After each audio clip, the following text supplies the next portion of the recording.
Sup, boys? 2 videos in 1 week. Filled up my quota for the whole year.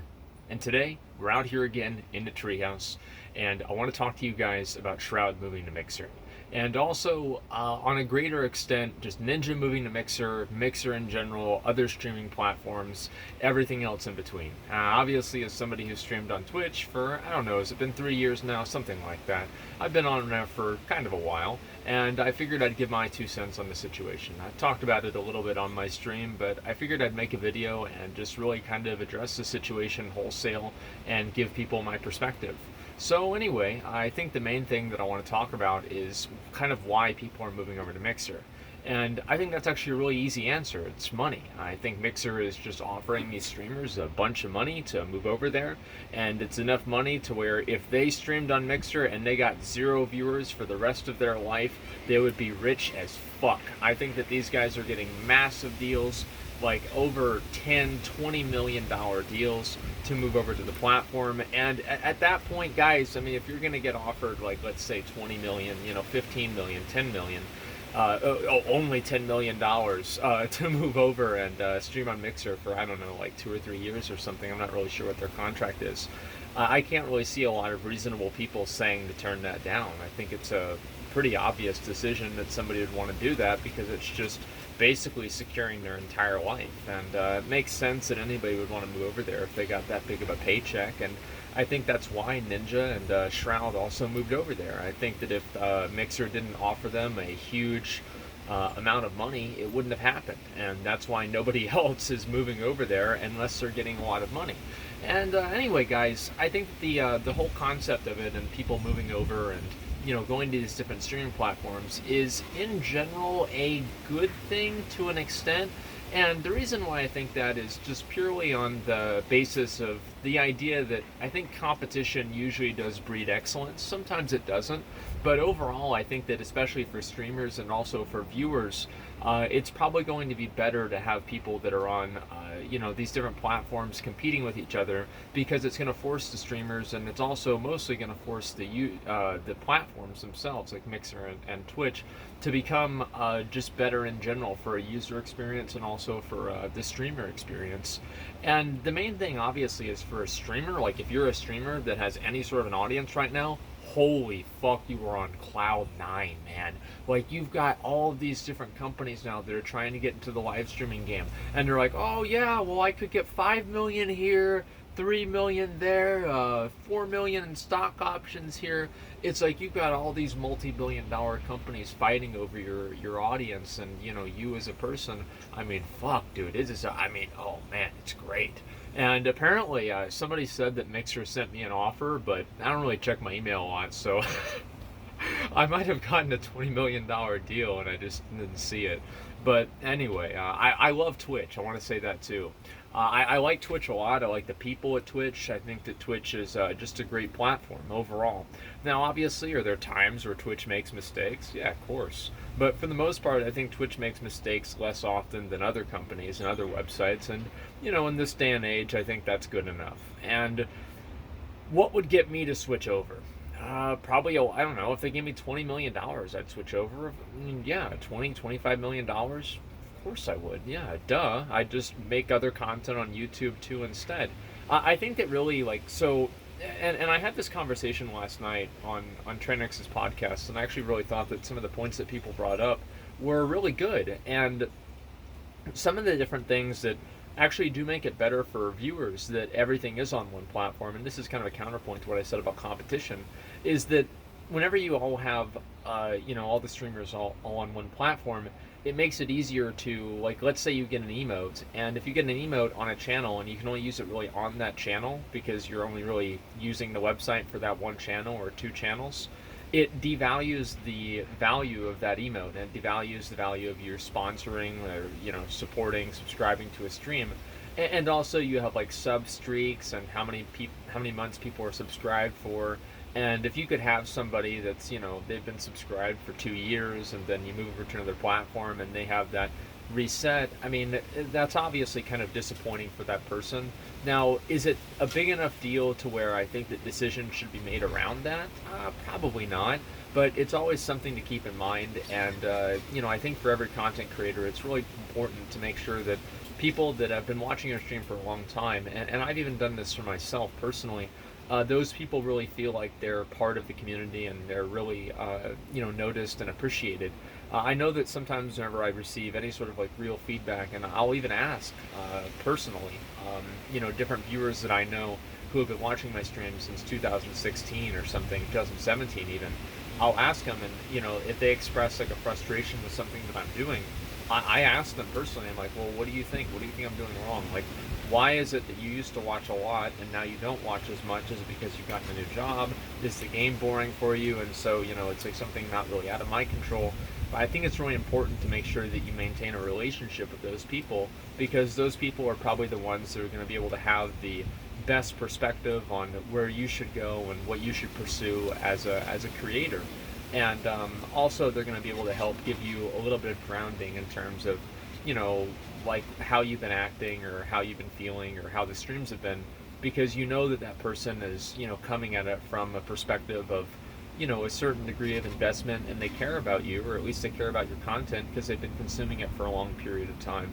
So I do think that the element of making sure that the viewers and the people that have been supporting for a really long time do feel special about that is really important. And I think you can also draw a parallel to having other streaming platforms to what we have now, right? Is you had cable TV, and people were like, oh, well, I don't want ESPN, I don't want HBO, I only want Fox News or something like that. And so, you have to buy all cable TV for that. And it's like, I don't want to deal with the packages. I just want to buy what I want. And so, we had Netflix come out, and that Netflix and, online streaming started replacing it. And now, you've got Netflix, Hulu, Amazon Prime Video. What are the other ones too? You have the new Disney one, HBO Go, and all these different types of subscription services. So basically, what's happened over the past 15 years or 20 years here is that we've gone from, the AT&T bundling your services for you to you doing it yourself. And you probably are going to pay a lot of money too. I mean, there's people that I know that pay like $100 if you include all of their streaming services put together. I think for me, I have like Netflix, Amazon Prime, Spotify, and all these different services.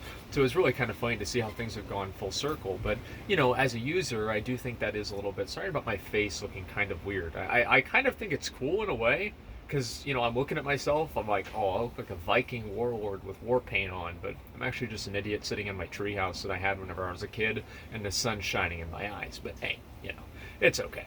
Point that I'm making, obviously, is that, for users, it can be kind of annoying to have to go to these different platforms and look at these different places. Okay, all right, I'm going to move it a little bit. Sorry. Okay, this is slightly better, because now it's at least not exactly in my eyes. So for users, you're going to, of course, have a certain degree of, frustration whenever they have to go from website to website.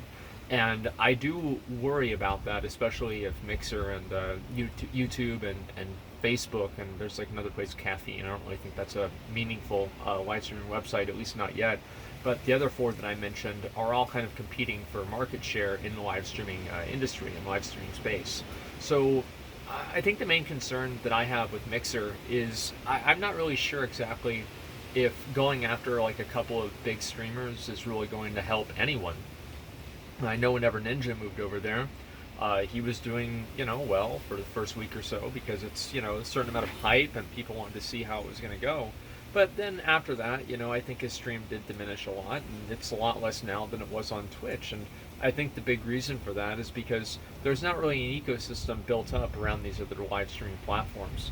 And that's a huge advantage that Twitch just naturally has, is because Twitch is basically defining live streaming, and everything else, all of the other websites are trying to adapt to and integrate, and not really integrate Twitch's community. I guess it is kind of integrating Twitch's community, but everything that these other platforms are doing it's all in the context of, it's all in relation to, it's all with mind to what Twitch is doing and Twitch's community, right? So I think that something on Mixer. Instead of Kappa, they have like Mappa or something, and it's obviously just a knockoff. And I'm not exactly sure about that.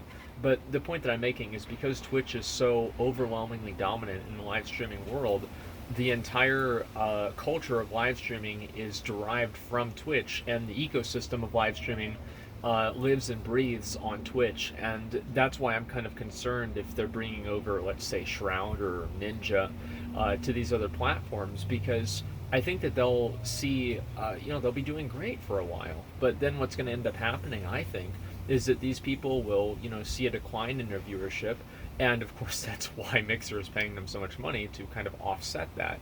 But I think they're going to see a decline in their viewership, and the real question here, what's interesting, is why? Why is that? I think the reason for that is that you're not really having an ecosystem of streamers that are on the website. You're really just going to, for a lot of people, Mixer.com was Ninja.com, or you're going to Shroud.com now, Shroud and Mixer.com. And there's not enough an ecosystem built up around Mixer to support having these really, really large streamers. It's kind of like if you're trying to have a food chain, and you can't just put 2 lions at the top of the food chain. You need some gazelles, you need some hippos, you need some alligators, and I don't know, like tigers or something, a giraffe. And you need all of these different animals in order to create a ecosystem and like a functioning world and a functioning community and economy within the website. And what I'm concerned about is, if streamers are just going over there 1 or 2 at a time, I don't really think that Mixer is going to see a whole lot of growth out of that, honestly. I think that they're kind of just buying a certain amount of clout, or not even really clout, just people talking about them. And like I'm talking about them right now. And them buying out Shroud and having Shroud go over to that platform has led to that happening. So is that money to them? Is that worth something to them? I think absolutely. There are going to be thousands of people that watch this video and they start thinking about Mixer and it's in their mind. So, them trying to buy word of mouth, them trying to buy the idea of kind of just Mixer being known as a live streaming platform, I think that's an interesting approach, but I'm not really sure how strongly that's going to drive viewership. So, in general, I think that Mixer would probably be better served by, instead of getting 120K streamer, I think it would probably be better for them if they took that money and they got 10 2K streamers. Because I think also, like, a lot of viewers with, like, very, very large streamers are directory viewers. They're browse viewers, which means that they go to the website and then they see if this guy's on, and they are basically, they don't even have an account. They just simply watch the streams. So as soon as that person leaves the website, that viewer isn't really going to follow them. And larger streamers have more of those types of viewers than smaller streamers do, because smaller streamers aren't high enough up on the directory in order to be discovered by those browse viewers. And I'm talking about larger and smaller, 20K versus 2K. Obviously, both of these numbers in the context of live streaming in general are massive, right? 20K is of course much bigger than 2K, but even a 2K streamer is huge in the overall world of live streaming. So what I'm hoping is going to happen is that if we do have these other websites that start moving over and start trying to come into Twitch's space and make content and try to bring people over to their website instead of having them go to Twitch, I hope, if anything, this will cause Twitch to do a little bit more for their creators and try to make those people feel like they're part of a bigger community. And I think that they're doing that already, and I'm very glad about that. But at the same time, I think that they have a long way to go. But it's also going to be really hard for Twitch to compete with $20 million. So if Twitch really wants to have these people stay on their platform, I think they're going to have to pay them some sort of, I don't know, like probably not really a salary, maybe something like a salary. And the more that these other websites come in and start encroaching on Twitch and doing what Twitch won't do, it kind of makes it a situation where Twitch either has to adapt, or these other websites will just simply buy them out effectively by approaching each individual streamer. And I don't want to see Twitch die. I really enjoy Twitch. I like streaming on there. I, for the most part, like the community, and I think that, I'm not really sure. I mean, I think that people have concerns about Twitch. They don't like how moderation is. They don't like how certain streamers are, etc. But I don't know. I mean, if you want to talk about like corporate sellout bullshit, I mean, yeah, Twitch is owned by Amazon, but Mixer is owned by Microsoft. So I'm pretty sure you're going to get fucked either way. And I don't know. I don't really think that we'll ever have a place where it's going to replicate what 2014 Twitch was, where you could kind of just say and do whatever you wanted outside of a few really, really extreme examples. So I don't know. I mean, as I said, I don't really want to move off of Twitch. I mean, if they give me enough money, I would probably do something like that, yeah. But also, I do kind of like being on Twitch and making content on there anyway. So I wish Shroud and Ninja the best of luck. I think that they do well, and I think that competition will probably be good for the live streaming space in general. But I do hope that that competition doesn't come at the expense of the user and the viewer experience, because if you alienate the viewers, then it doesn't really matter about anything else. The user experience is, at the end of the day, the most important thing, not the streamer experience, because the users are what makes the streamers exist, and not the other way around. I mean, I think the streamers exist because there are users, and users exist because there are streamers that get to a certain extent, but you can't really have one without the other. And I do think that making sure that your website is functional and fun to use and interesting to use, and having a culture built around your website is much more important than certain streamers feeling a little bit more comfortable on the website. And I think that we'll see what happens in the future, but in the coming months, I can kind of almost guarantee that we're going to see a lot of these other creators and a lot of other. I think also Mixer is going. It's very clear to me that Mixer, new Halo game is coming out. Mixer is positioning themselves to be the FPS live streaming platform. That's why they've obviously recruited Ninja and Shroud. And I think you can see a lot of the other Fortnite guys move over there as well in the future. So we'll see what happens. But anyway, I kind of wanted to make a video and just kind of talk about this because it's something, of course, as a live streamer, I think about a lot. And I wanted to share my opinions with you guys. And of course, at the end of the video, I always say, share your opinions with me. If you have an opinion on how Twitch is doing or what you'd like to see happen, I'd be curious to hear it, just for no other sake than just curiosity. So thanks a lot for watching, guys. Really appreciate it. And I'll try to come up with more new videos about stuff like this in the future whenever I really feel like it deserves one. But this definitely did. So anyway, boys, until next time, peace.